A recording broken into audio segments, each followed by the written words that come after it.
कौन सी सीट कितनी रैंक पर मिलेगी। इनिशियल फीलिंग ये आई है कि पेपर रिलेटिवली इजी था from last year. Suppose radio derma 3-4 हज़ार पे क्लोज होता है, मेडिसिन 5-6 हज़ार पे क्लोज होता है। बट द पॉइंट बीइंग, अगर आपको लग रहा है कि आपने डिसेंटली स्कोर कर लिया है, काउंसलिंग के एंड तक वेट मत करना।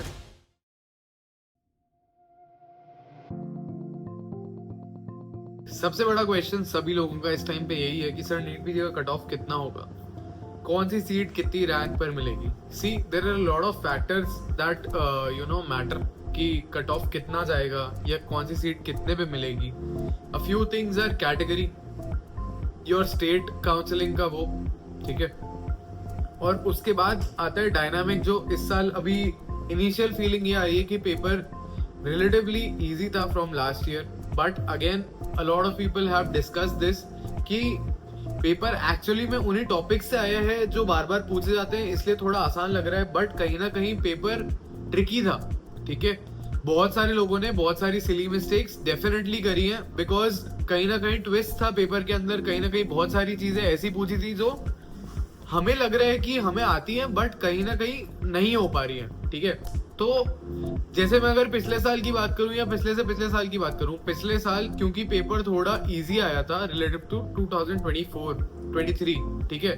23 से थोड़ा इजी पेपर था तो कट ऑफ हाई गई थी, ठीक है। जो सेम रैंक्स जो पिछले साल 2023 के अंदर सपोज रेडियो डर्मा 3-4 हज़ार पे क्लोज होता है, मेडिसिन 5-6 हज़ार पे क्लोज होता है, ऑर्थो ऑप्स गाइनी इसके बाद आता है, कहीं ना कहीं 15,000 तक आ रहा था, डीएनबी वाले 20,000 तक भी जा रहे थे, ठीक है। ये सब मैं जनरल कैटेगरी और ऑल इंडिया कोटा की बात कर रहा हूँ। तो यहाँ पीछे मूव करते करते ऑफ्थैल ईएनटी जो था वो 21-22 हज़ार तक साइकेट्री गया था, ठीक है। लेकिन लास्ट ईयर ये थोड़ा और एक्सटेंड हुआ था।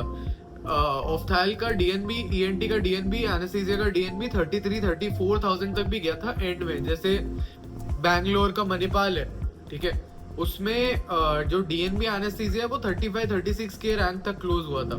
अब ये इन एरियाज में अभी क्या मार्क्स चाहिए होंगे इस बार, ये एग्जैक्टली कहना थोड़ा सा डिफिकल्ट है। पिछली बार अराउंड 130 के आसपास 40 के रैंक के आसपास था, ठीक है। और उससे पिछले साल अबाउट 135-140 करेक्ट्स के आसपास आप 15 से 20,000 रैंक के बीच में थे, ठीक है। तो ये थोड़ा सा डिफरेंस है और ये डायनामिक चेंज होता रहता है इस साल, कंसिडरिंग कि पिछले साल के बराबर जो है डिफिकल्टी का पेपर था। तो मैं बात करूं अगर, तो फिर वही है, वापस रेडियो डर्मा 3-4 हज़ार के आसपास आएगा। बट द पॉइंट बीइंग, अगर आपको लग रहा है कि आपने डिसेंटली स्कोर कर लिया है, देन गो फॉर INI-CET। जब तक इसका काउंसलिंग चलेगा तब तक INI-CET हो जाएगा। INI-CET का अलॉटमेंट भी बहुत फास्ट होता है। If you are someone who was going beyond 130-140 carats, you have a good chance, a great chance at the INI-CET exam.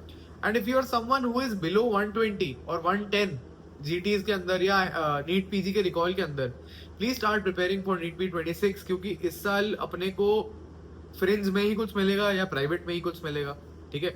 हम कुछ अगर बेटर टारगेट कर सकते हैं then definitely go for it.